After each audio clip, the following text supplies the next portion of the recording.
الحمد للہ رب العالمین۔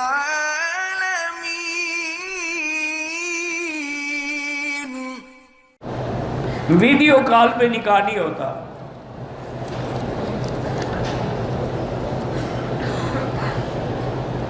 میرے چھوٹے بھائی قرآن حفظ کیا ہے، اب کتابیں پڑھے، اللہ کامیاب کرے۔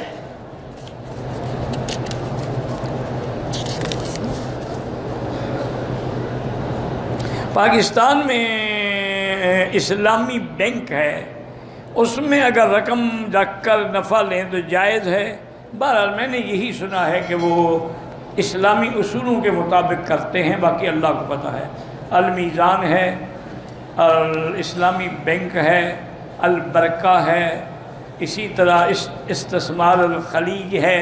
یہ چند بینک ہیں جو کہتے ہیں کہ مضاربت اور مشارکت پہ کام کرتے ہیں، وہ نفع معین نہیں کرتے، کبھی بڑھ جاتا ہے کبھی کم ہو جاتا ہے۔ اللہ اعلم، مجھے باقی پتہ نہیں۔ اگر مولانا تقی عثمانی صاحب فرماتے ہیں تو صحیح فرماتے ہیں، کیونکہ مسائل اقتصادی میں تمام اس وقت پاکستان میں جو ہے نا وہ ماشاءاللہ اتھارٹی ہے۔ ہم 4 آدمی عمرے پہ آئے، ایک کی طبیعت خراب، بخار ہے، ہم نے طائف جانا ہے، تو اس کو نہ لے جاؤ نا جب بخار ہے، کہ ضروری طائف لے جانا ہے کہ بغیر احرام کے آ سکتا ہے؟ اگر جانے کے قابل ہے تو پھر احرام بھی باندھ کے آ سکتا ہے، طائف میقات ہے، ورنہ اس کو مت لے جاؤ۔ کون سی طائف کی زیارت رہ جائے گی؟ کعبے کے بعد بھی کوئی زیارت ہے؟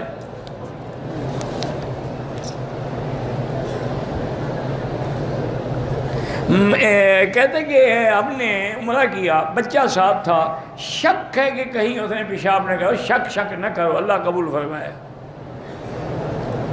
صفا مروہ کے بعد عورت نے بال کاٹے، عورت کے کچھ بال رہ گئے، کیا مطلب؟ یعنی اس نے ساری کٹنگ کرائی تھی؟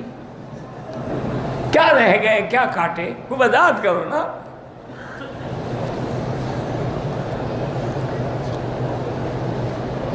میرا نام محمد ذکی، حافظ محمد ذکی ہے، ایک جگہ رشتہ طے ہو، میرے بھائی استخارہ کر لو، خیر ہو تو ہو جائے گا۔ میری بہنوں کی سیت اور رشتے کے لیے اللہ سیت دے، اور بہنوں سے کہیں کہ وہ روزانہ 3 دفعہ سورۃ الرحمن پڑھ کے دعا مانگا کریں۔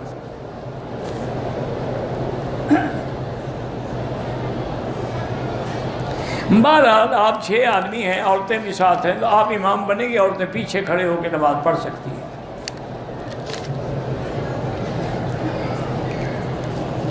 میرے دوست فوت ہو گئے، اللہ مغفرت فرمائے۔ طواف کے دوران حتیم میں جا کے نفل پڑھنا، طواف ہی ختم، طواف باطل ہو جائے گا۔ پہلے طواف مکمل کرو، پھر جا کے نفل پڑھو۔ زندوں کے لیے عمرہ اپنے لیے کر کے ان کو ثواب بخشو۔ گناہ کرتا ہوں، پریشان ہوتا ہوں، توبہ کرتا ہوں۔ بہرحال توبہ کا دروازہ کھلا ہوا ہے، مایوس نہ ہوں، لیکن گناہوں سے بچنے کی کوشش کریں، اور بچنے کا حل یہ ہے کہ نیک لوگوں کی صحبت اختیار کریں۔ جب تک ماحول نہیں بدلے گا گناہ نہیں چھوٹے گا۔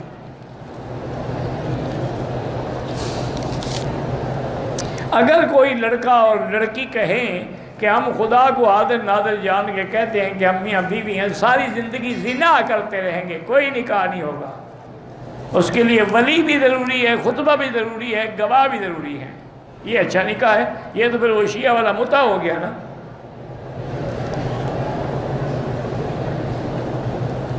اگر کسی لڑکی کے ساتھ میرا ناجائز تعلق تھا، اب میں شادی کرنا چاہتا ہوں، جب ناجائز تعلق تھا تو مولوی مکی سے مسئلہ نہیں پوچھا، اب نیک کام کرنا چاہتے ہو تو پوچھتے ہیں کیا ضرورت؟ توبہ کرو دونوں اور نکاح کرو۔